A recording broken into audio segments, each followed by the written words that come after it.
emotional day? I think that's an understatement. Our stories are the same, but very different because our memories are different. I'm not ashamed of who I am, and I'm proud and thankful to be a survivor. How are you? So nice to see you. I can't believe it's been 40 years. Ridiculous. Long overdue. Here we go. Yeah. So much to share. Why did Ted Bundy choose me? I still have no idea why. Ted Bundy is a unique story in American crime. It's not just one story, it's many stories. It's the media story. Bundy is an educated, handsome murderer who charmed women with his looks and sensitive demeanor. It's the law enforcement story. He knew exactly what he was doing. He was a demon. It's the victim stories. If you had not called me when you did, I would have died. They all come together, but at the core of it are people whose lives have been impacted by one person's evil conduct. Ted Bundy was one of the most inhuman, vicious monsters that we've ever had in America. The electric chair is too good for him. He should have some of the same things done to him as he did to all the girls. This was certainly the biggest case that had ever been televised before. Women thought he was a good-looking, well-educated guy. You're fascinated by him. Very, very.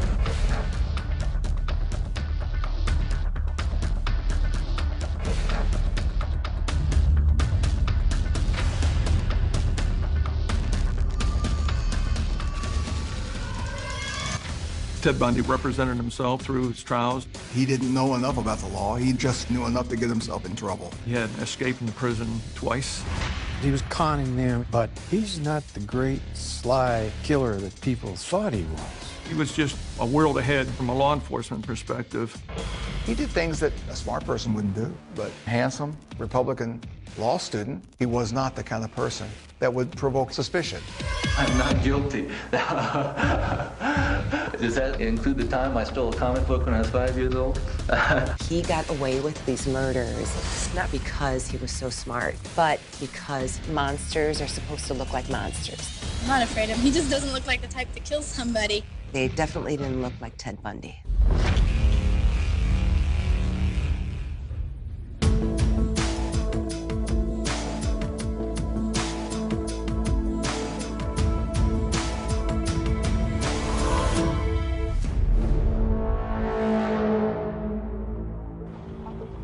January 15th, 1978 was the day a sleepy college campus changed forever. Cheryl Thomas, Nancy Young, and myself, we lived together back in 1978. They were both students at the School of Dance. Cheryl could have been something huge. Cheryl had a first date that night. Nancy and I got home around 2 a.m. Cheryl's light was out. Then we just went to bed. That night, a very loud noise woke me up, startled me. We heard all the knocking around, from middle of the house to the front of the house, and it went silent. A night of terror at Florida State University. We didn't know at the time that we were so close to dying. Once Ted Bundy wandered onto the campus, it was an absolute rampage. It was a frenzy. He was smashing them with that log. FSU was a homicidal boast. He did something that no one else had ever done. Assault many women from the same location and on the same nights. I looked at the blood spatter and it was like, what kind of person could do this? I've had an opportunity to speak with a lot of serial killers, but Ted Bundy was definitely different. He had a degree in psychology. He had been a law school student. Throughout his confinement, he had escaped twice. He was a standard that other serial killers are compared with in our country. I'm Bill Hagmeyer. I was an FBI profiler and spent probably 200 hours interviewing Ted Bundy. The date is February 13th, 1986. This is Bill Hagmeyer. The interview is being held at the Florida State Prison, and the interviewee is Theodore H. Bundy. It was not my role to try to investigate or solve any of his cases. but to talk to him and see if he'd give us insights on his development and his background. What brings a person to the point where he acts out a fantasy? You know, where he goes from thinking about it, doing it, is a puzzle that if you could find a solution to, that might be all you need to unravel the whole ball of wax.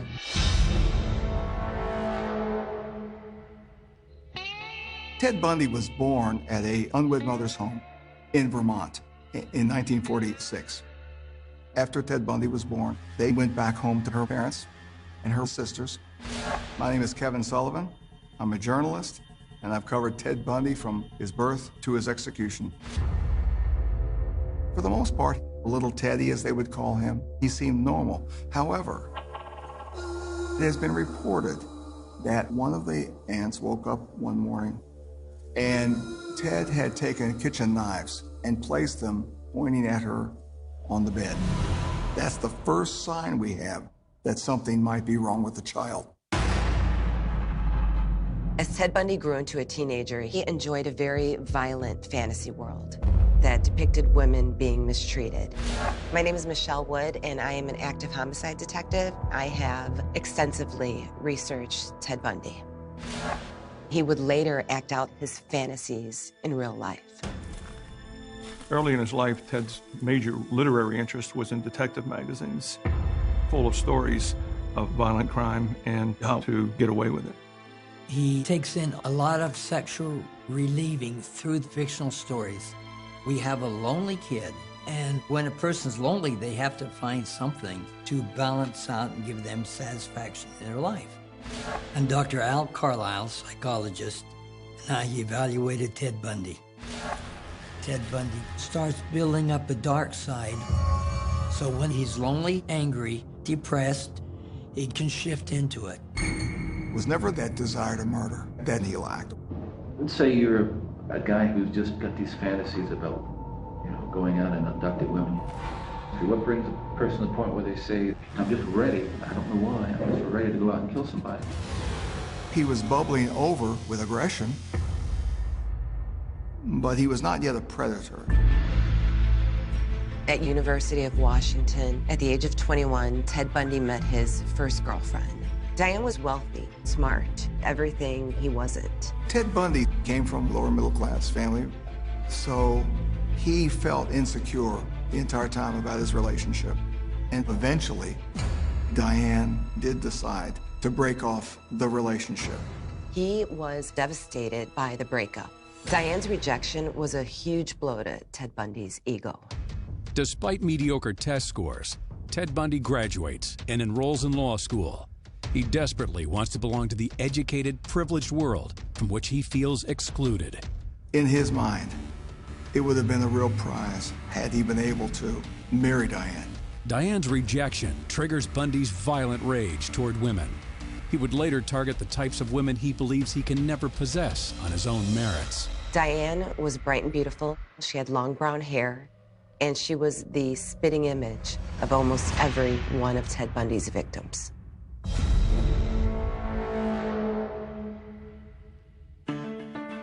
In the 70s, Seattle was considered a very safe area to live. It was a time of sexual revolution. Women were becoming more and more empowered to express themselves, to be independent, to travel where they wanted. Young women were just more trusting, and Ted Bundy exploited them. My name is Kathleen McChesney. I was a detective with King County Police and investigated Ted Bundy. In January of 1974, Karen Sparks was living near the University of Washington, and someone broke into her bedroom and beat her, appearing to have attempted to kill her. Karen Sparks was attacked in her sleep with a metal object and was sexually assaulted with the same object. She would survive, but with permanent disabilities. I'm certain he was convinced he killed her. He was not going to make that mistake again.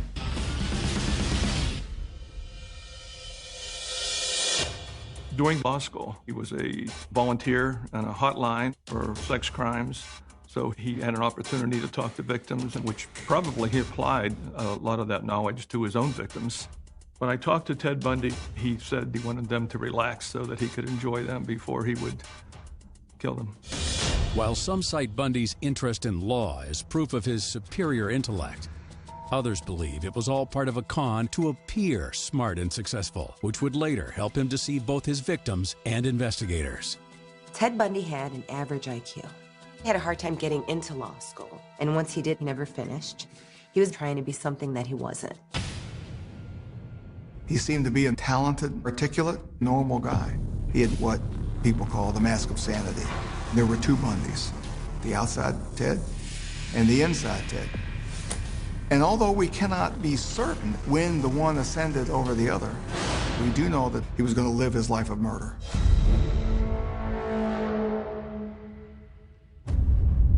By spring of 1974, Ted Bundy has dropped out of law school and is working in local politics.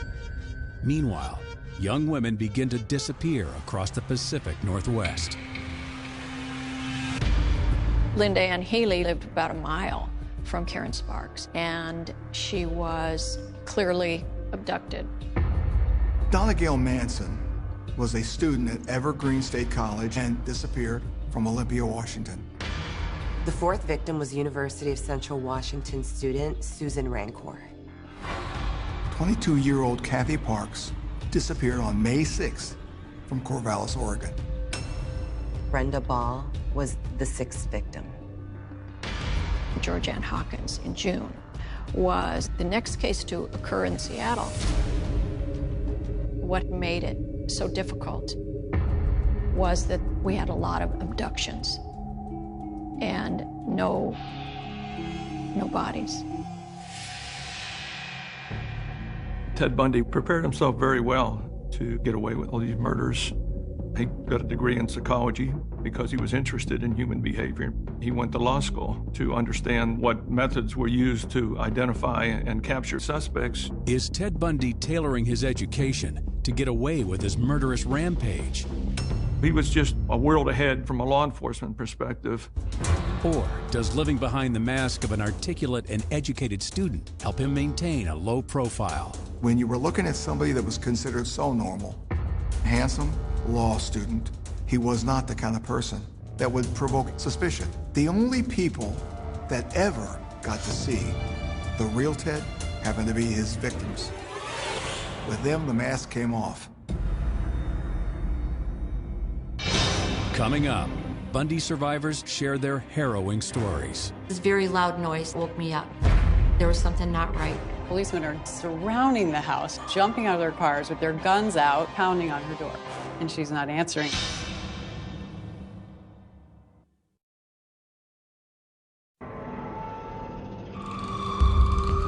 By June 1974, a handsome law school dropout named Ted Bundy is a rising star in the Republican Party in Washington state. Meanwhile, 6 college-age women are missing across the Pacific Northwest. Bundy was a very talented, articulate young man. Many women would call him handsome, but when he worked for governmental agencies, Bundy was always seeking information about crimes and how much was shared between departments. Like would the Seattle PD share with the Olympia PD? And if so, how much information? Some believe Bundy is a criminal mastermind, gathering knowledge to outsmart the law. So he prepared himself very well to get involved in violent crime and to get away with it. He had a degree in psychology. He had been a law school student. Ted was aware of the then existent weaknesses in communication between law enforcement. He was a very bright guy. Others believe he's simply a con artist whose educated, privileged image helps him avoid suspicion. Many people looked at Ted as someone that was really going to go somewhere. He was so normal, handsome, law student. They're just not the type of people who turn out to be vicious killers.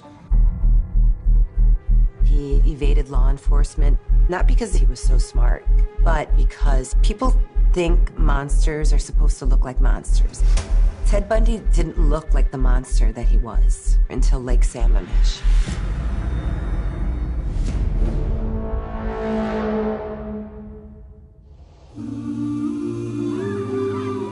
It's July 14th of 1974. Lake Sammamish is a beautiful lake with a lot of water activities. This was a beautiful, beautiful day, and so everyone was out. 40,000 people were at the lake. It was a packed beach area. What happened that was so unique was that there were witnesses. Witnesses saw Janice Ott leave with a young man whose arm was in a sling, and it was clear to witnesses that she didn't know the man, but he had approached her for some help. And that was the last time she was seen alive. Hours later, a man with the same description, also arm in a sling, approaches Denise Naslund and asks her for some help in the parking lot. And she disappeared.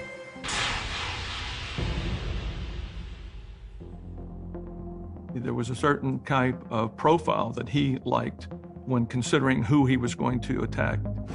They all resembled the physical description of his first girlfriend. White women, young, 18 to 25, fairly attractive. The game with him was a deadly game, but he liked to use his intelligence against their defensive upbringing. If you look at the murders of Bundy, he did things that a smart person wouldn't do. Bundy was convinced that no matter what he did, he would escape law enforcement. But he made a mistake at Lake Sammamish. He identified himself as Ted, not just to the women that he abducted, but to those around them who would hear the conversation. And also someone saw a car that they believed associated with him, which was a tan Volkswagen Bug with some sort of rack on it. Ted Bundy's ego is what gave police their first lead. He got off on doing these things in broad daylight and getting away with it. But now, they knew his name was Ted, they knew what kind of car he had, and they also had a physical description, which they in turn used to make a sketch. Does that sound like a genius to you? That sketch was on the news, it was in the newspapers, and we received thousands and thousands of tips. Due to similarities in victimology, time frame, and methodology, investigators believe that all 8 abduction cases are connected. People kind of emphasize the fact that these victims had long hair, parted in the middle, good looking. My name is Robert Keppel, and I was a detective with the King County Sheriff's Department. They had at least 100 suspects, but 2 very important phone calls stood out. One was from a university professor by the name of Sarrazin, and he told the authorities, he said, I have a weird guy in my class by the name of Ted, and he drives a Volkswagen. I think you should check him out. That was their first real lead in the case. We also received a tip from a woman who was dating an individual named Ted. A woman named Elizabeth called and said someone had come up to her with a composite sketch, and the composite did resemble her Ted, and he drove a Volkswagen. Both the professor and the girlfriend Elizabeth were describing the same person. His full name was Theodore Robert Bundy, and he went by Ted Bundy. Ted Bundy's girlfriend did not want to believe, nor would any woman, that someone that she cared deeply about would be capable of such horrible acts. You've got 2 active lifestyles going on in the same mind at the same time. He outwardly appears very normal, and underneath, he can be doing vicious things. Ted Bundy was a suspect, but we didn't focus on any one individual at that point. You don't want to be married to any one theory of who it might be, because to do that would be to maybe make a mistake. Unfortunately, we had 3,500 calls, and many Teds, not just Ted Bundy. Despite the strong evidence pointing toward him, why was Ted Bundy not considered a top suspect? And of course, he was convinced he was smarter than us, and he may have been in some ways.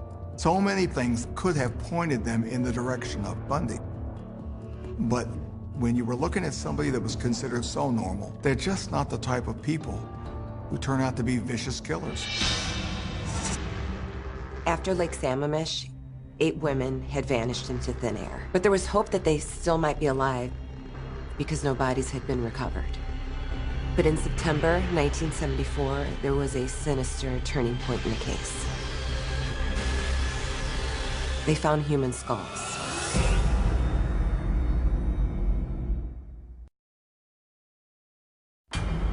In July of 1974, Ted Bundy is implicated in the disappearance of 8 Washington women in the past 5 months. But history is split on whether Bundy is outsmarting the law or if his clean-cut image is so different from the preconceived notions of a serial killer that investigators miss incriminating clues. Homicide investigators this morning have uncovered what they believe to be human remains.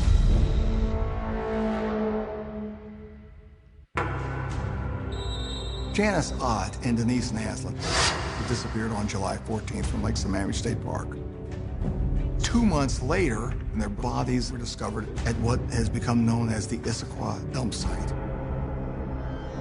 For the most part, departments don't investigate missing persons with the vigor they do when they have a body. Things change now when we found bones. There were jawbones, teeth, and body parts of victims who were not associated with one another found in the same location. Tells you very clearly that someone brought them there. They knew that this would be a discreet place to leave them and perhaps murder them. Of the 8 known abductions across Washington state, investigators believe they may have found remains of at least 7 women. But the bodies have been so disturbed that the identities of the victims are not confirmed to this day.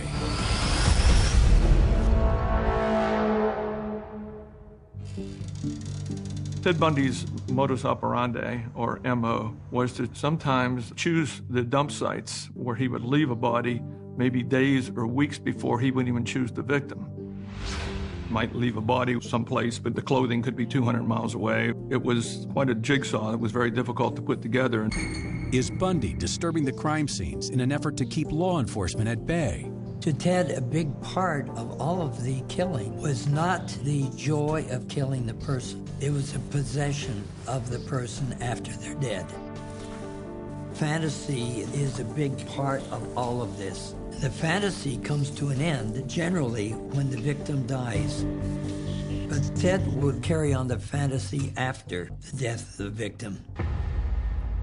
When I talked to Ted Bundy, he said when he did things to corpses, biting or torturing them, he said, I knew it was time for me to move somewhere else because I'd give in to my primate push and I couldn't control myself anymore. I would make mistakes and I would get caught.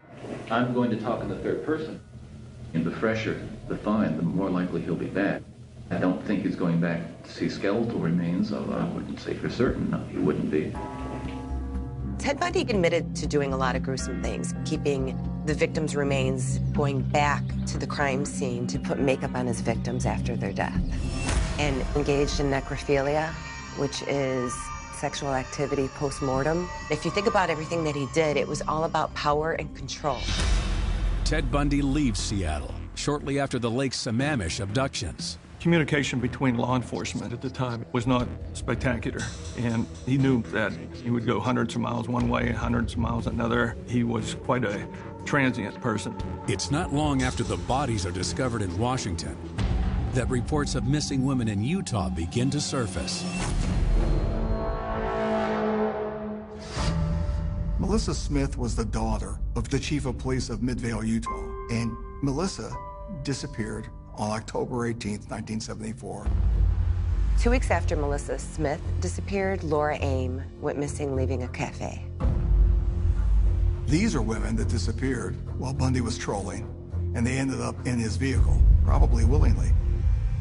He would try to determine what approach he would use to each victim, and he had 2 major MOs, if you will. One was his sympathy mode, as he called it, where he would put his arm in a sling or put a cast on his foot and approach people who would normally reach out to help people. Other ones that if he thought were a little more conservative, he would use what he would call his official approach, where he would use a fake police officer's badge. Both Melissa and Laura's remains were found weeks after they went missing. There was evidence that they had been raped, sodomized, and strangled using nylon stockings. DNA evidence would not be used in a criminal investigation until 1986. So detectives in Utah have nothing to go on. But then, they get an unexpected break in the case.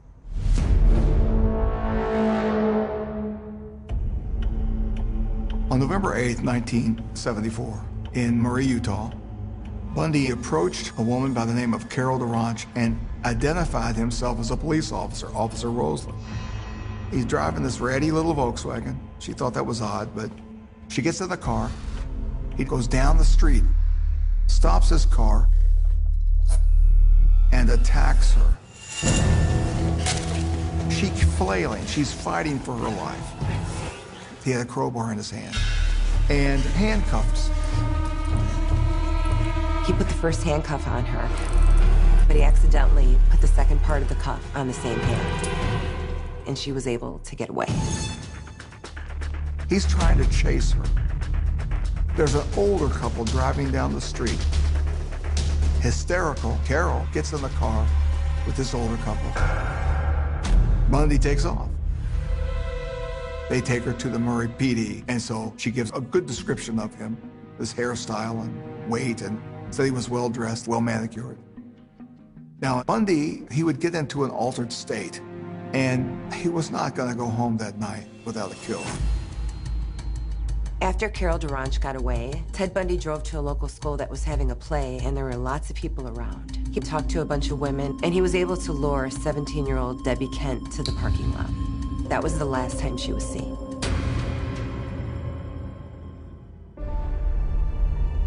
Of course, when Bundy slipped out of Washington State, the murder stopped there. And when he went to Utah, the murders began there. And the Utah authorities were as puzzled about their missing women as Washington authorities were when it happened to them.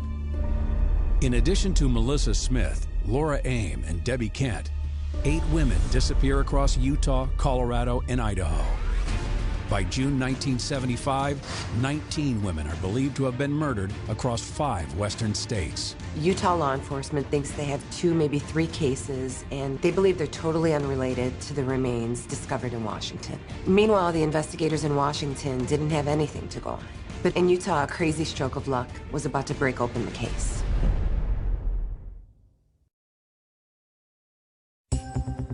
By June 1975, 19 young women are either missing or found murdered across 5 western states. Ted Bundy is immortalized as outsmarting the police, but is this the truth? Or does the simple lack of technology and communication at the time delay his capture? In all, we had over 1,000 names of possible suspects. We narrowed down the 1,000 names to 100. And we were starting to go through those names thoroughly when Ted Bundy was arrested in Utah. Ted Bundy was arrested on August 16, 1975, in a small town called Granger, Utah. An off-duty highway patrol officer saw a Volkswagen Bug driving very slowly with its lights out around a residential neighborhood in the middle of the night. The individual identified himself as Theodore Robert Bundy, and in his vehicle were things that one might use to commit crimes. He had a ski mask, an ice pick, an electrical cord, which Bundy would use for choking. He also had rope for binding hands and feet. The investigators in Utah knew that we had a serial murder investigation ongoing. When they saw that Ted Bundy was from the Seattle area, they called us and told us, we're going to send you a photograph of what was in his car. We'd like to know what you know about him. The thing that Bundy thought would never happen, the sharing of all this information, did happen. It just took time. Investigators realized that the suspect named Ted, linked to the Washington murders, resembles Carol DeRonch's attacker, the same man suspected of murders in Utah. Ted Bundy's movements exactly matched the timeline of the murder cases, and the victims across all 5 states fit the same profile. All of the victims were in their late teens or early 20s and had similar physical descriptions.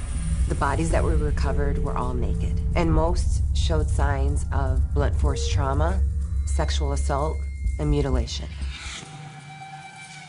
So they were fairly confident that Ted Bundy was the person responsible for these 19 murders under investigation. I think what fascinated me the most was what other people thought about him. The family and his friends really thought that he was a very good stand-up guy. We still don't believe it. It just can't be. Our son is the best son in the world. A very normal, active boy. Ted Bundy himself is often credited with using his intellect and charm to remain at large, but his family and friends were as conned by his image as everyone else. When Bundy was apprehended, most people felt that there had to be a mistake. How can someone in law school who was gaining a name for himself in Washington state politics be a roaming serial killer? Ted Bundy would say serial killers, are human. They've got the same fears and desires that everyone else has, but they compartmentalize their life and their behavior because they want to kill. It's very frustrating when you have someone that you believe has committed a crime, but you don't have the evidence to get a charge and subsequently a conviction. Ted Bundy left evidence behind, so he really wasn't this mastermind that was evading law enforcement. But in 1974, there's no DNA database. There's no surveillance video, so you are relying on eyewitness testimony. The Carol Duranch attempt abduction was the sole unique case where they actually had evidence to charge him with a crime.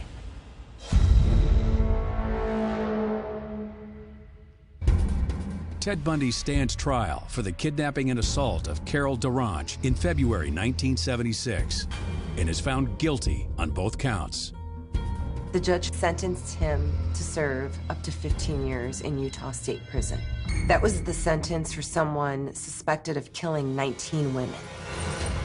That's insane. Sure, I get angry when I like people walking around and ogling me like I'm some sort of weirdo, because I'm not. Bundy is very offended if people said he was crazy. He felt that he definitely was not an animal. I don't like being locked up for something I didn't do, and I don't like my liberty taken away. He was denying any part of any crime, and so many of his friends and co-workers and such said, this is not the Ted Bundy we know. Dr. Al Carlisle, Utah prison psychologist, had a very unique opportunity to work with Bundy and to study him. Since it was not totally conclusive how violent he was, my purpose was to determine, is there a violent streak to Ted Bundy? At one point during the evaluation, he looked at me and he says, Al, do you think I killed those girls? I said, well, I don't know for sure, but I think if you did, you'll do it again. He just looked at me for a minute and turned around and walked back to his cell. He didn't say a word.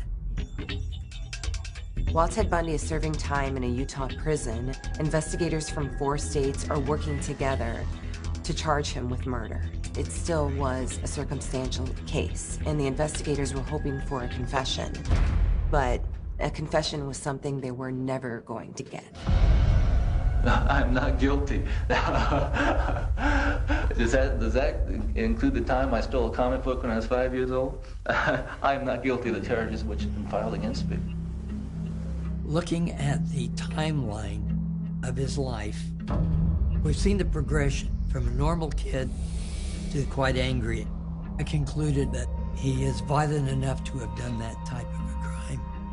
And the important aspect of this is that a person can't have two sides of him. One, a very social side, easy to get along with, and the other side, a monster, bent on and addicted to killing people.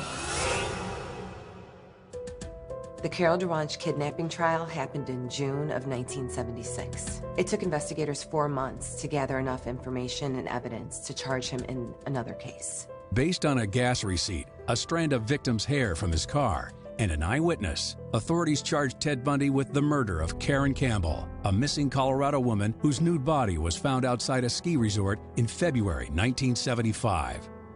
As a result of the charge, Bundy is transferred from a Utah prison to a facility in Aspen in January 1977.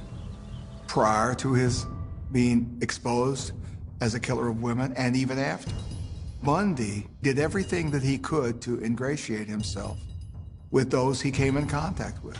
And this included the people working in the Aspen courthouse and jail. He's very nice, he's polite, and people began to like and trust Ted. His attorneys allowed him to assist them, so he was granted access to the law library. Normally, prisoners look like prisoners. They're shackled, they're handcuffed. Somehow, Ted Bundy was allowed to bypass this rule, and he was often left alone to prepare for his defense. They were looking at a man accused of a number of heinous killings, but because of how they viewed Ted. The affable Ted, the handsome Ted, would very often overwhelm any sense of suspicion. Do you think about getting out of here? Well, legally, sure. It's June 7th, 1977. During a recess, Ted Bundy strolls into the law library on the second floor. And he jumps out the open window. He was gone.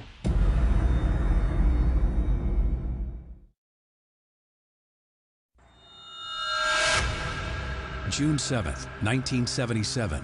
During a recess in court proceedings for the Karen Campbell murder trial, defendant Ted Bundy escapes from the second floor window of the building's law library. He injured himself, but he didn't break anything. And he was gone. But those who knew him disagree on whether his escape is a sign of brilliance or a sign that Bundy's con artistry has escalated to blind not only victims and investigators, but now his own lawyers and jailers to his violent nature. His escape from Colorado was easy for him, conning them into putting him in a room by himself without any shackles or handcuffs on him. He was convinced he was smarter than us, and he may have been in some ways. They were looking at a man accused of heinous killings, but because of the affable Ted, the handsome Ted, overwhelmed any suspicion, that made it easier for him to escape. Ted Bundy injured his ankle when he jumped out the window, but he still managed to hike to Aspen Mountain. He broke into a hunting cabin and stole some food, some clothes, and a rifle. A couple days later, he was able to steal a car, but he had problems driving it because of his ankle. He ultimately got pulled over for driving erratically, and he was placed into custody. After 6 days, they got him. Bundy's plan to escape through the wilderness failed. Back in the hands of authorities, Bundy put on a cocky smile. After Ted was back in jail, I was one of the ones he called, and I recorded it. We had the whole conversation, and he told me about the escape. I says, "Were you afraid of getting caught?" He says, "No." In your own mind, what was happening? What was the reason for it? I don't know. That day, I came there and I thought a great deal about escape, and I didn't know if I had the guts to do it, quite frankly. And the guard went outside for a smoke, and there's not one person in the whole courtroom. The windows were open, and the fresh air was blowing through. And I said, "I'm ready to go," and I walked to the window and jumped out. He just fit right in. He spoke well, he was friendly, he interacted with people, but seemingly normal people can still be an absolute monster with no feeling for the lives of other people. The law enforcement investigators were able to put together a pretty good timeline of where he was during those 6 days and felt very confident that he had not committed another crime in that period of time. So that was quite a relief. It wouldn't have been his MO to kill someone because he's focusing on surviving. And so the victim would not have done much for him at that point. Extraordinary experience, because I'm a pretty strong-willed person. But, believe it or not, it was the body that was strong, but the mind that was weak. I didn't want to get caught, but I knew it would happen, but I was just so tired and just said, well, let's just see what happens. And a fluke, actually, they stopped me. After his escape in June 1977, Ted Bundy is sent back to jail in Glenwood Springs, Colorado, to wait to stand trial for the murder of Karen Campbell. Individuals who are flight risks, like Ted, continue to be flight risks. So there was always the idea that he might try to escape again. In Colorado, they placed Bundy in a cell that had a light fixture that needed to be welded. But they looked at it and they said, no one can get up there. All right, so you think, okay, that's fine. So what does Ted do? He begins to lose weight. Then the prisoners in other cells, they told the guards, we hear Bundy crawling up above us at night, and then he's going back to his cell and letting himself back down. Do you think they did something about it? Nope, they did nothing about it. It was just after Christmas 1977. Most of the Colorado prison staff was at home with their families. Bundy slipped out of his cell through an opening through the broken light fixture. This is a man who thinks of murder 24/7. Who to murder, when to murder, and where he needed to go. He went up into the rafter area, crawled to a jailer's apartment, put on civilian clothes, and he was out into the night. Garfield County Jail, Bundy escaped. Again, the former law student crawled through a loose light fixture in the ceiling of his cell. He had mentioned many times to me that the downfall of many a serial killer was they became cocky, they would make a lot of mistakes, and he said, I was very careful. Ted Bundy is remembered as the mastermind who escaped not once, but twice from prison. He had more than basic intelligence, and he knew law enforcement techniques. But was it brilliance or luck? Both of them could have been prevented. The one had been forewarned, the first one. Colorado investigators like Mike Fisher had lost their chance. His flight to freedom from that jail was unthinkable. So there's no other way you can say this. Had Colorado done their job, no one would have died in Florida. After his second escape from jail, Ted Bundy travels 1,700 miles south to keep law enforcement off the scent. While a massive manhunt is underway in the West, no one is looking for him in Tallahassee, Florida. Tallahassee and Leon County were generally low-crime areas. The majority of the crimes that I responded to were stolen bicycles, stolen backpacks, and moving violations. I'm Dale Hinman. I was a detective with the Leon County Sheriff's Office. Florida State was a very peaceful university. There was people out at all hours of the day or night. You have to remember that when he had his escape from Colorado, survival was the main thing, and getting away from his pursuers. Once he got settled into Tallahassee and in the university district, he started to feel comfortable. It was at that time that that desire to murder was going to bubble back up. He was just never going to stop committing murder.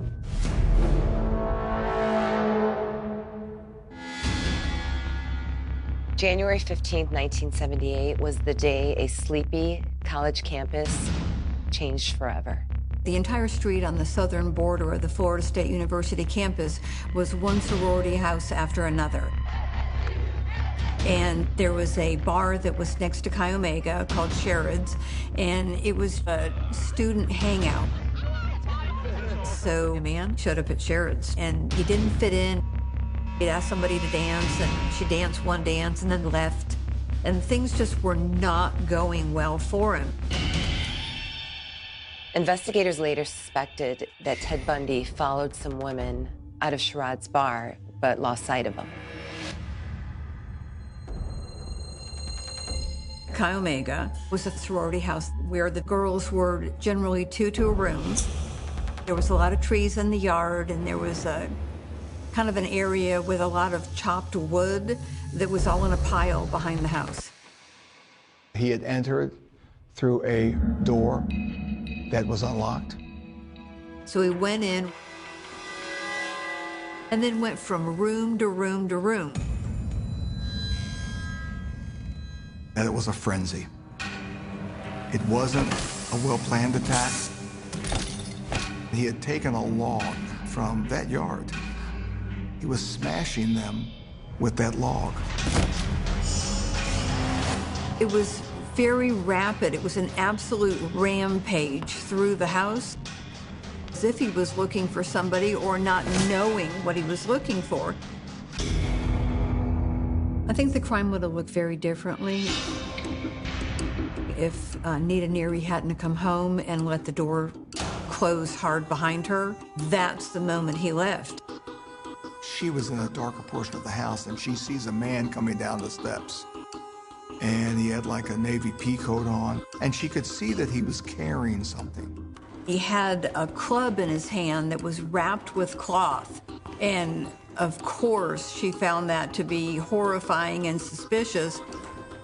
He came down the steps, and he just hesitated a moment, did not see her, and he went out the door. At that point, one of the victims came out of their room, covered with blood. I think when the perpetrator left the house that he thought that he had killed all 4 of the victims. And if he had been allowed to stay there longer, he might have gone to every room in that sorority house that night.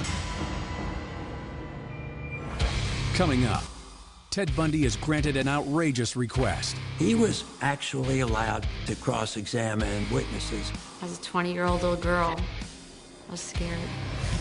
And Bundy's survivors reunite after decades apart. If you had not called me when you did, I would have died.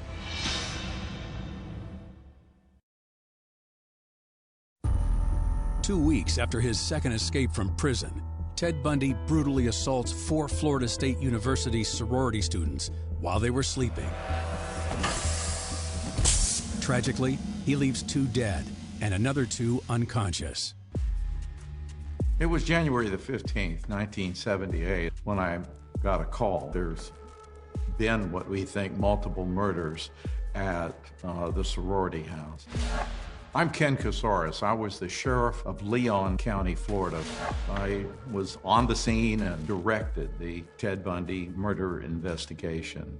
I knew that not only did we have a crime on campus, but there was something very different about what we faced. You could tell which victim was first, which one was second. You could tell which one was third and which one was fourth, because the first one was brutally beaten. Like he was expending energy as he went, exhausting himself. We were very fortunate that Nita Neary had seen the person exit Chi Omega. She only saw him in profile, but we had a general description of what the person looked like, and that description was given to everybody who was going to canvass in the neighborhood. Ted Bundy had a non-threatening physical being. He fit into the crowd well, and my understanding was while emergency personnel were around the Chi Omega house, he was in the crowd drinking a beer. That never appeared being identified, because if you just act normal, people are not going to say, I want to do what's wrong with you. The more paranoid you become, the more likely it is you get caught. It's because you start acting differently. FSU was a homicidal boast. It was the place he was going to do something extraordinary. He wanted to go back to the same location that same night and assault another young woman, and he was successful in doing so.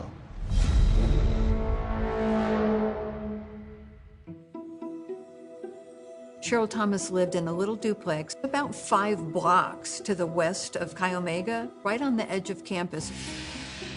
She occupied one side, and then the other side was occupied by 2 young women. I'm Debbie Chigarelli-Touchton. My name's Nancy Young. Cheryl Thomas, Nancy Young, and myself, we lived together back in 1978.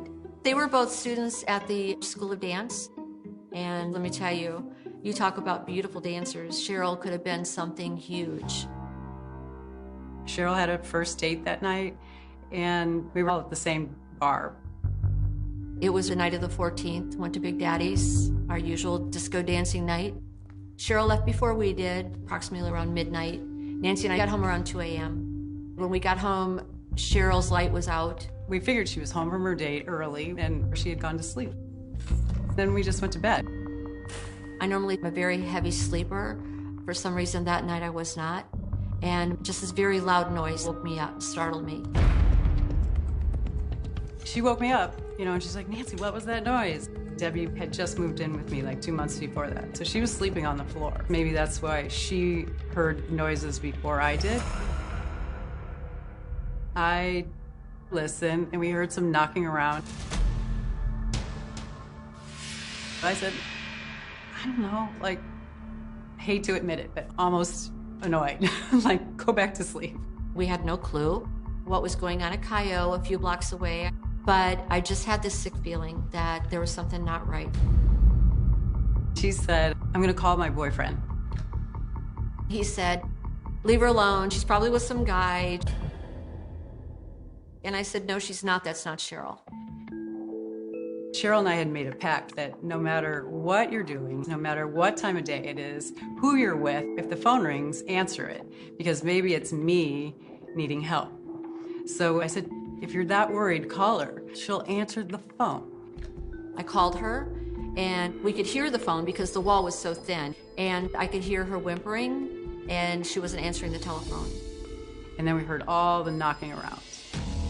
It just went from the middle of the house to the front of the house, and then back through by the bedroom and through the kitchen, and then it went silent. I said, hang up and call 911. I was standing outside of the sorority house when my radio crackles. They just had a call that there was what appeared to be an assault going on about 6 blocks away. It could be the same person. As inconceivable as that could be, that somebody would strike twice within a small area, but you never know. Less than a minute. Get to the front door and peek through my curtain. Policemen are jumping out of their cars with their guns out, surrounding the house and pounding on her door. And she's not answering. So they end up kicking it open. And we could hear them screaming freeze as they go into each room. We were scared. We didn't know what was going on. I looked at Nancy, she's like, holy crap. As they got back to her bedroom, one of them very loudly said, she's alive. And at that point, Debbie and I just about melted. Cheryl Thomas was severely injured. Bundy used the same law to beat her that he used at Chi Omega. Everything was basically chaos. The entire law enforcement community was responding to the 2 different scenes. We were questioned by multiple law enforcement. It just seemed endless. Nobody knew if the perpetrator was still there, if he was on the campus, if he had fled. We were told by law enforcement they had taken a chunk out of Cheryl's back door and a chunk out of our back door where the handle was. His fingerprints were on Cheryl's door and our back door as well. That makes it harder to swallow, too.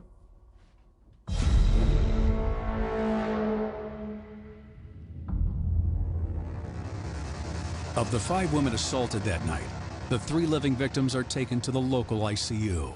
Tragically, 2 victims, Margaret Bowman and Lisa Levy, did not survive their injuries.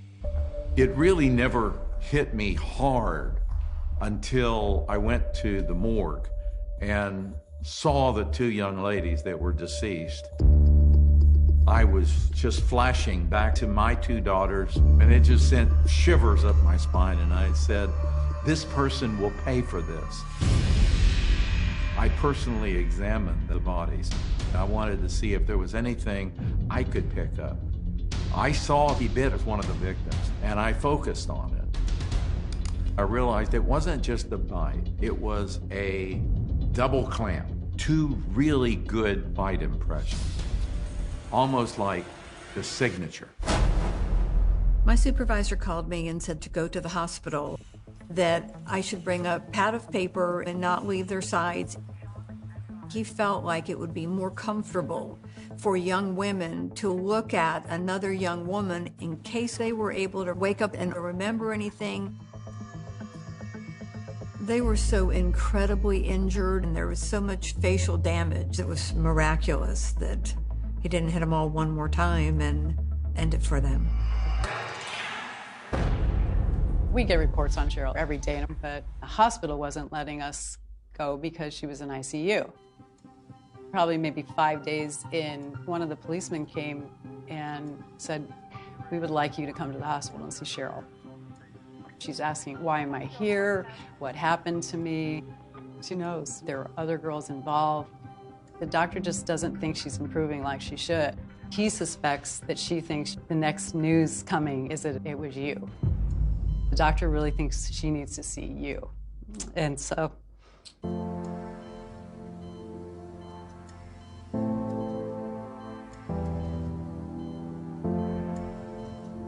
that was really special because she did get better.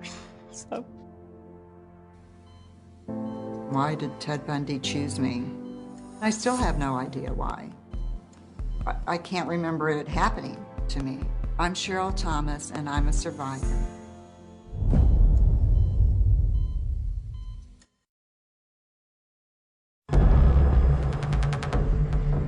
On January 15, 1978, Tallahassee investigators respond to two of the most horrific crime scenes in their unit's history. The three assault victims who survived fight for their lives. Kathy Kleiner, Karen Chandler, and Cheryl Thomas were transported to Tallahassee Memorial Regional Medical Center. They were so incredibly injured, and there was so much facial damage. It was miraculous that he didn't hit them all one more time and end it for them. I can't remember being attacked at all. To wake up in a room that you don't recognize was quite baffling. And they didn't want to describe right away how I was hurt. But my mother told me I was very upset every time a male nurse came into my room.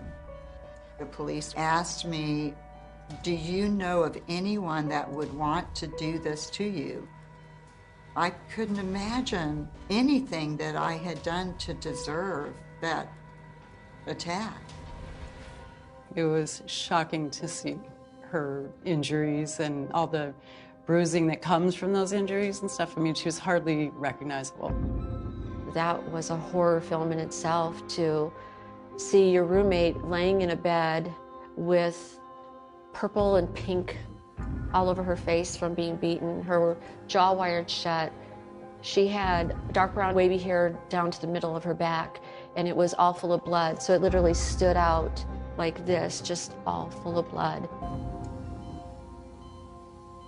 I was a dancer, and suddenly I'm not a dancer anymore.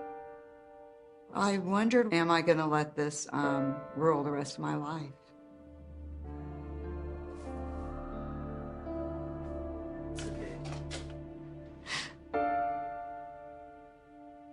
She just wanted to be a professional ballerina, and he took that from her. You know, she wasn't able to pursue her dream because of him. It's just, you have to take your changes and move on.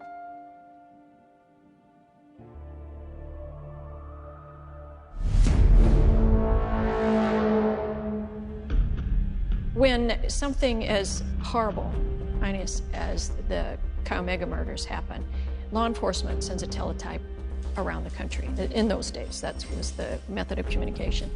And absolutely, we felt that it was Ted Bundy. I called down to the Florida authorities who were investigating the Chi Omega murders and warned them about Bundy. He was quite possibly there. I was getting calls from around the country. I was getting agencies informing me about people on the run. I'd even heard that there was this guy named Ted Bundy who had escaped and was missing. It was just another name. We had a lot of names. Despite the fact that police have been tipped off to Bundy's potential presence in Florida, he remains at large for a full month after the Florida State University attacks. Ted Bundy was very chameleonic in his behavior and his looks.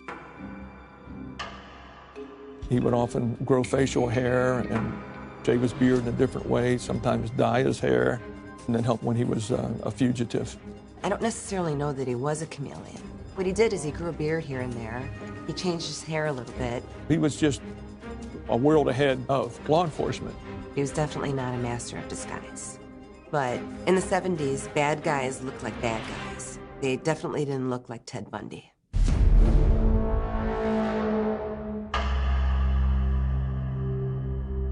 Three weeks after being on the run, Bundy stole a van and drove 100 miles east. He stopped in front of a school in Lake City, and he was in hunting mode. And in that school was a little girl named Kim Leach, who was 12.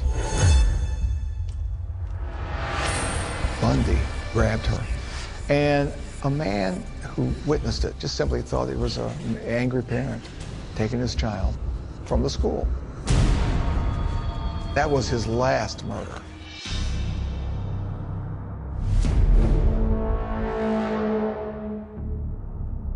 It was just after 1 a.m. on February 15, 1978, that Ted Bundy was pulled over near the Alabama state line. Ted Bundy wasn't a very good driver. And when Ted Bundy saw a marked unit behind him, he just tried to drive off and drove through a couple of traffic lights. And so the Escambia County deputy pulled him over and got him out of the car. Ted Bundy's poor judgment and lack of caution would ultimately lead to his own downfall.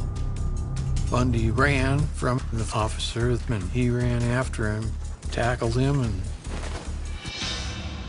that was the end of Ted Bundy. As we think about it years later, it's too bad he didn't pull out his gun and shoot him. When Bundy was arrested, at first he gave a false name, Kenneth Meisner. He had ID that belonged to Meisner. I'm Mike Minerva, and as a public defender, I defended Ted Bundy. The police contacted Meisner. Meisner, of course, was not guilty. Then the police were trying to find out who this person that they had in custody really was. Finally, he made the disclosure, "My name is Ted Bundy." That name did not really mean anything to law enforcement at that time because Bundy was notorious in the West, but not in Florida at all. Once he identifies himself as Ted Bundy, Florida investigators begin to look into his criminal past. All the law enforcement agencies in North Florida were heavily researching him at the time, and every day there was more and more and more that was revealed about the depth of his criminal activity. We were amazed. They found that he was on the FBI's 10 most wanted list. He began looking to see what he might have been doing when he was in Florida. He would follow everything through the media. If he did something, he couldn't wait to get the newspaper the next day to see how it was going to be reported. Bundy matched the physical description of the man seen inside the Chi Omega house. There was hairs and fibers in the van that matched Kimberly Leach and matched Ted Bundy. Investigators finally conclude that not only have they captured the man responsible for 6 homicides and assaults in their state, they have captured one of the most heinous criminals in America. Oh, it was a proud moment for all of us. You told me that you were going to get me. He said he was going to get me, okay? You've got the indictment. It's all you're going to get. Let's read it. Let's go. Ted Bundy did not act like a psycho. He was charismatic. He was very bright. He's not the great, sly killer that people thought he was. I mean, he made mistakes, and they got him. I couldn't resist asking him, "Ted, you're associated with 36 murders in 4 states. How do you react to that?" He kind of leaned back, rolled his eyes, and said, "Well, Ken, when you find the person that committed these murders, that person is going to be wanted for the murders of girls in the 3 digits in 6 states."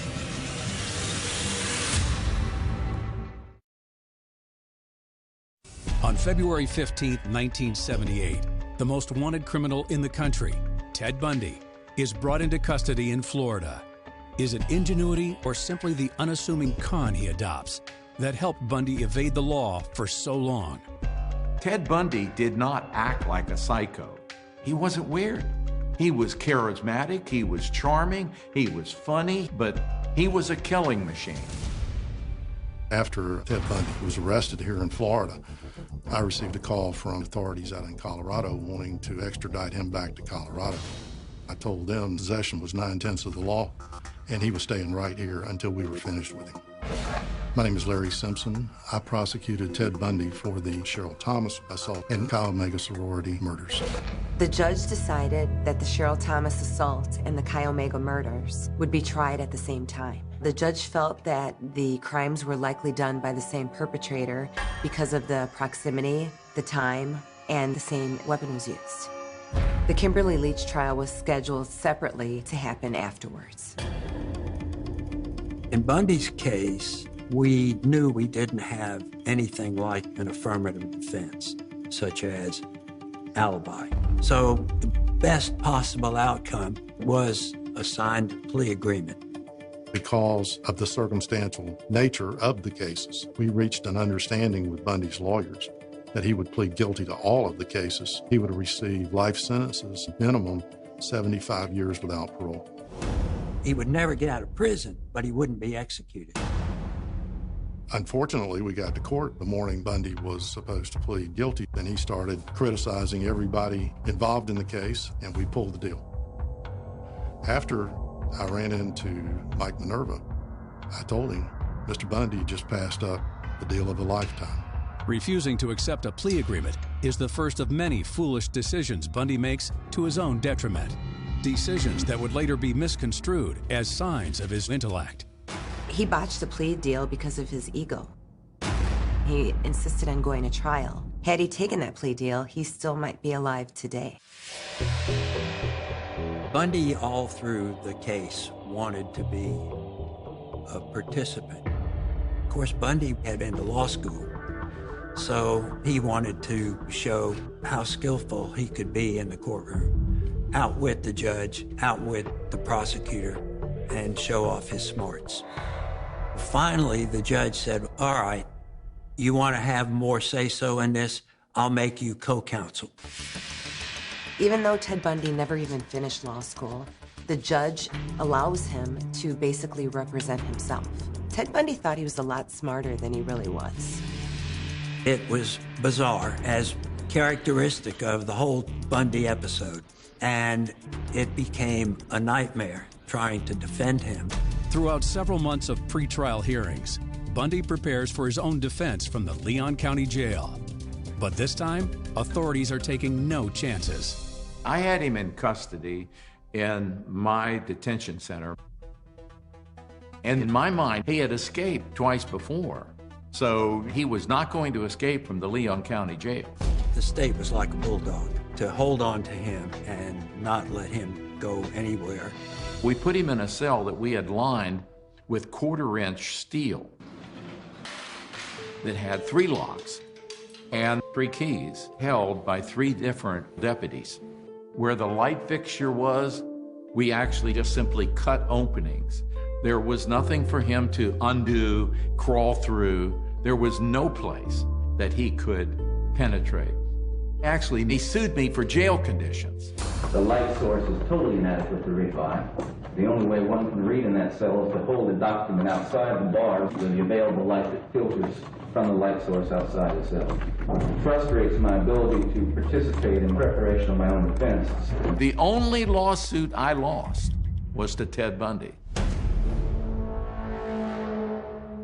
Please be seated. Court will come to order. In June 1979, Bundy stands trial in Miami for the Chi Omega and Cheryl Thomas attacks. The trial was transferred to Miami after Judge Coward ruled there was too much publicity in Tallahassee, where the indictments were returned. It's the first ever trial to be televised nationally in the U.S. and is covered by over 250 reporters from 5 different continents. Cameras in the courtroom were brand new. It was certainly the biggest case that had ever been televised before.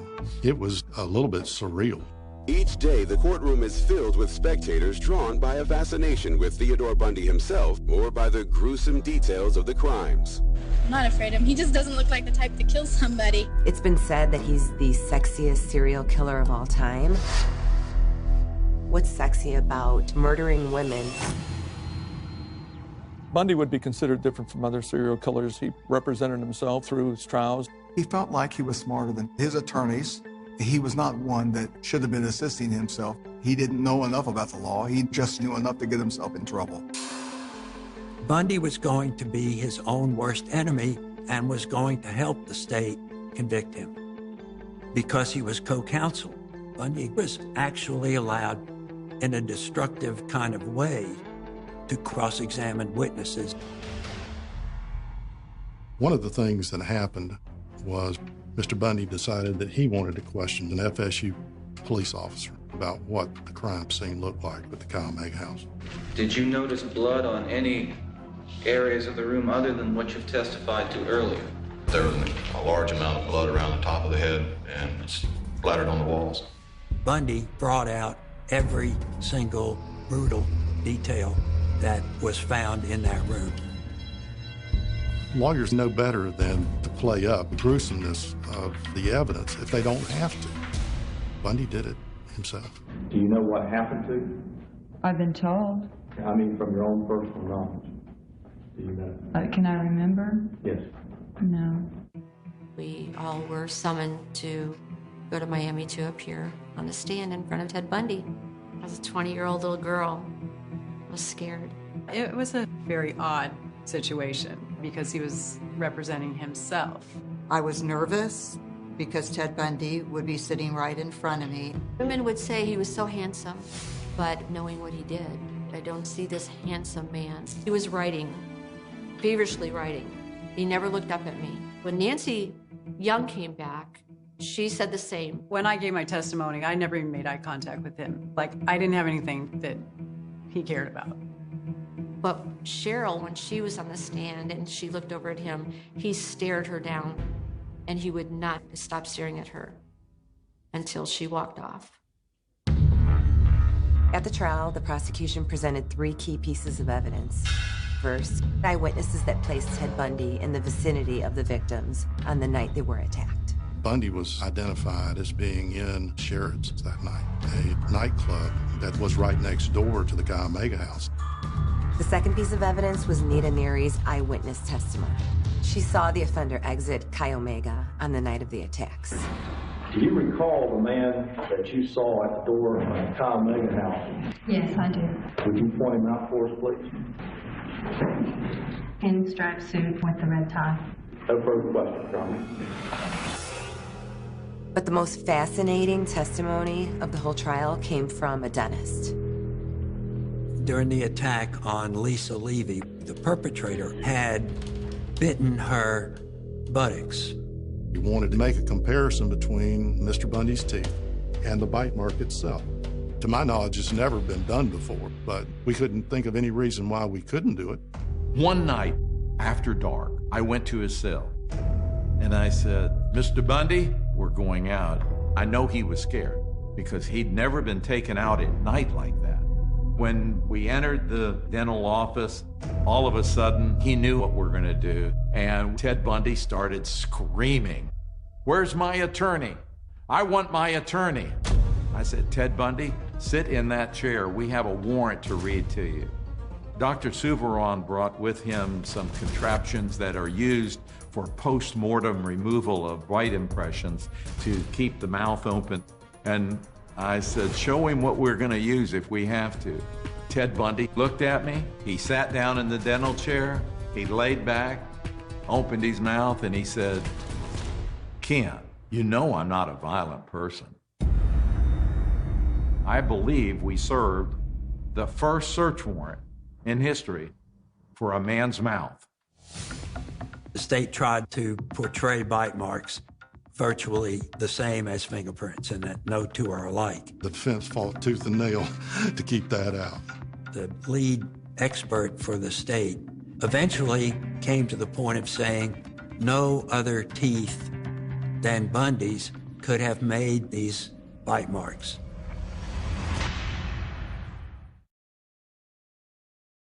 Please be seated. Court will come to order. The trial of Ted Bundy, one of America's most notorious serial killers, grips the nation through the summer of 1979. Every time he turns around, I kind of get that feeling, no, he's gonna get me next. But yet you're fascinated by him. Very. Bundy represents himself at his trials, promoting an image of a brilliant and charming criminal that would persist long after his death. Bundy's self-perception was that he was a bright, good-looking guy who could have done anything. He said to me several times, I could be sitting on the other side of that table. The Bundy trial lasted close to a month. This was not a slam dunk case. It was totally circumstantial, and we knew it was a risky case. We had to connect the dots and hope the jury agreed with us.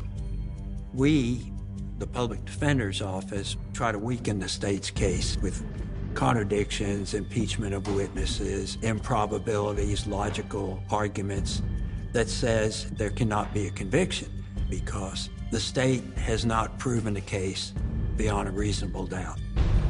Once the jury went out, it was a little over 6 hours. Nobody knew what was going to happen. Before pronouncing the sentence, Judge Edward Cowart let Bundy make a statement. I'm not asking for mercy, for I find it absurd to ask for mercy for something I did not do. The jury does hereby impose the death penalty upon the defendant Theodore Robert Bundy.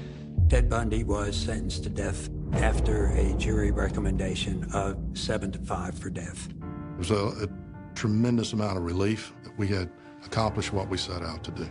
That was amazing news, but still not totally comforting because knowing how he had escaped in the past. There was a chance it could happen again, and he had my name. I lived in fear until the day he was executed.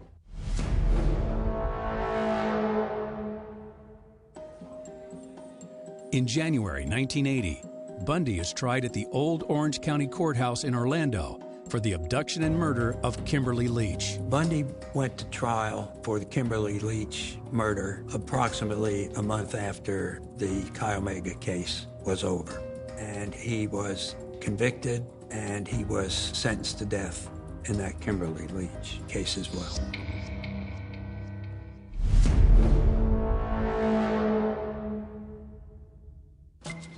After his sentencing, Bundy begins serving his time on death row in Florida while awaiting his execution date. And FBI profiler Bill Hagmaier is tasked with profiling one of the country's most notorious killers. I believe when you're dealing with a person like Ted Bundy, with an ego that he has, your best talking skills are listening because he liked to hear himself talk. Doesn't matter how intelligent somebody is, we all have weaknesses, we all have warts, and it usually has to do with ego. For the first 3 years, he never admitted anything. We would often talk about his crimes without him actually saying, I, Ted Bundy, did them. He would speak in the third person, and he would talk about a serial killer. Later on, he decided to use the I word and confess several murders. They call it bones for time. And he was willing to come clean on who he killed, how he killed them, and where the bodies were located. For him to be negotiating for his life over the bodies of victims is despicable. It was a bargaining ploy. He thought that if he tantalized the police with enough information, he wouldn't be executed. Even though every state in the country thought that he may have killed people there, and there were literally hundreds of agencies that wanted to be there, they decided that they would invite people from the states of Washington, Utah, Colorado, and Idaho. He was hoping that we would speak in his behalf to the governor and attorney general of Florida. But we knew Florida wasn't going to do anything with him. I'm here at Florida State Prison. It's late at night. Mr. Bundy's been spending the whole day attempting to help authorities resolve unsolved homicides. Ted, you've been involved in how many homicides? We came up with 30. Would you just try to summarize what states they were in and what periods of time? California, Oregon, Washington, Idaho, Utah, Colorado, and Florida between 1973 and 1978. The best thing that he told me about was his abduction of one of the University of Washington girls, Georgianne Hawkins, where he got into some pretty good detail about how he abducted this lady and took her out to the Issaquah site. He told me where her head would be. You shared with us that in a couple of the cases, you opted to sever the heads from the victims. And how many were that, do you recall, of the 30? Oh, well, perhaps half a dozen. We had people up there searching and digging and everything and never found her skull. It's a very complicated issue. There are offenders, Ted Bundy being one of them, who will drag out something just as long as possible with a little tease of how much more information he's going to give. And he'll be manipulative with law enforcement for just as long as you let him. You could always tell by the smirk on his face that he definitely had knowledge of something we were headed towards, but he didn't want to talk about anything that we didn't know anything about. When it became obvious that there was no other information, there was no reason for me to be there anymore, it was over. Nobody in the world can save his life right now. He knows he's going to die.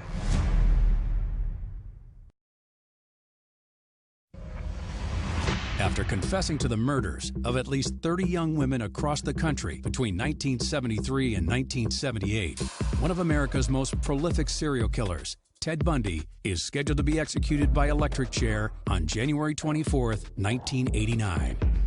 He has become infamous not only for his murders, but for his characterization in the press as unusually smart and handsome. Ted Bundy is an articulate, attractive 42-year-old man, a former Boy Scout, law student, and Republican Party activist. He also is the object of widespread loathing. I would take a great deal of personal satisfaction in seeing Ted Bundy die. I was in the warden's office, just waiting for it to happen.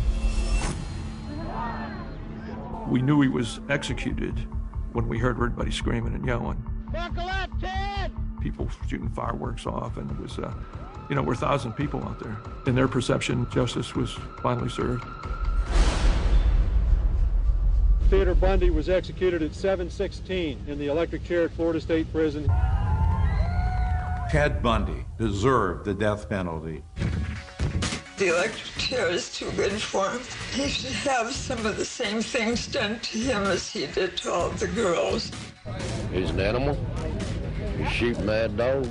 Even people that were anti-death penalty would tell me, Sheriff, I'm okay with this one.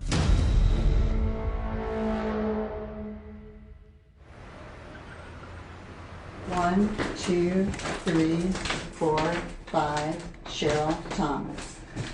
Thank you. 40 years after Bundy's attacks at Florida State, Cheryl Thomas prepares to reunite with her college housemates for the first time since the trial.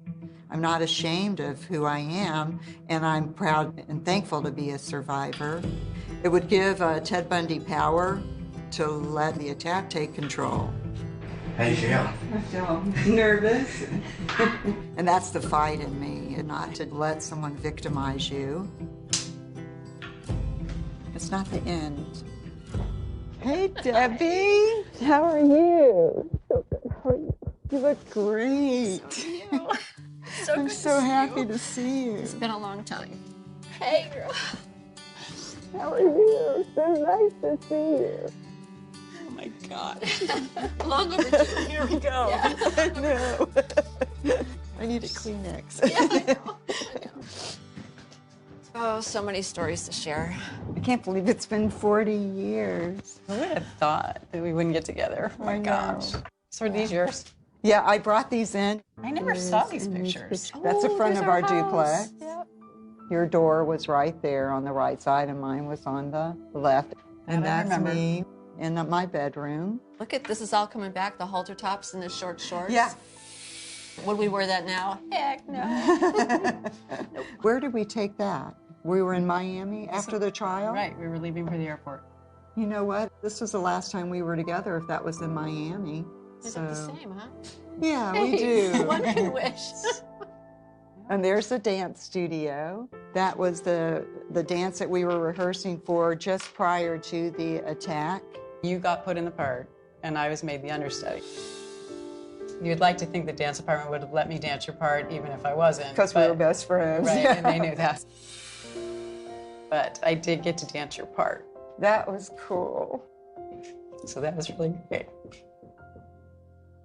And this one I brought, you both know Sheriff Casares. He was a nice person. We had a lot of friends that were policemen. We and had a lot lawyers. of law enforcement friends. We were going through one of the scariest times in our lives.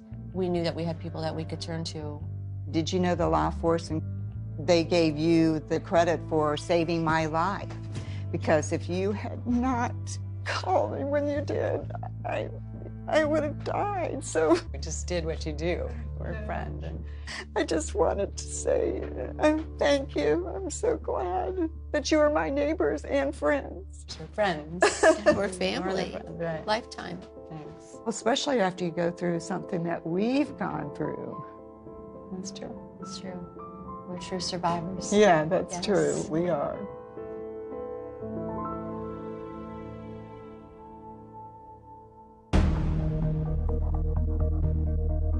The thinking is that there were at least 30 victims, but he said the number is much greater than that. It's been said that he's a genius. His escape from Colorado was easy for him. That he's a master of disguise. He was very chameleonic in his behavior and his looks. That he evaded law enforcement by not leaving any evidence behind. Now we have DNA, very technical hair exams, and red light cameras. People are idealizing this killer. The truth of the matter is, Ted Bundy was a monster. He just doesn't look like the type to kill somebody. He was not the kind of person that would provoke suspicion, and that made it easier for him to escape law enforcement. He was pretty unique, but one of the things he said to me, if you ever have a daughter, protect her, because I'm not the only one out there. There's more than one Ted Bundy. Have you ever physically harmed anyone? Ever physically harmed anyone? No. No. The myth that Ted Bundy was so handsome and clever is dangerous. There's been a lot of glamorization. You forget about the women that did survive and those that did not.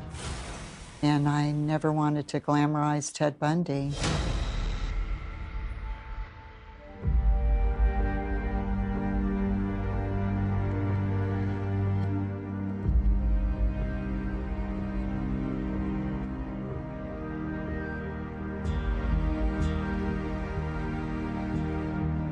For more information on Notorious, go to oxygen.com.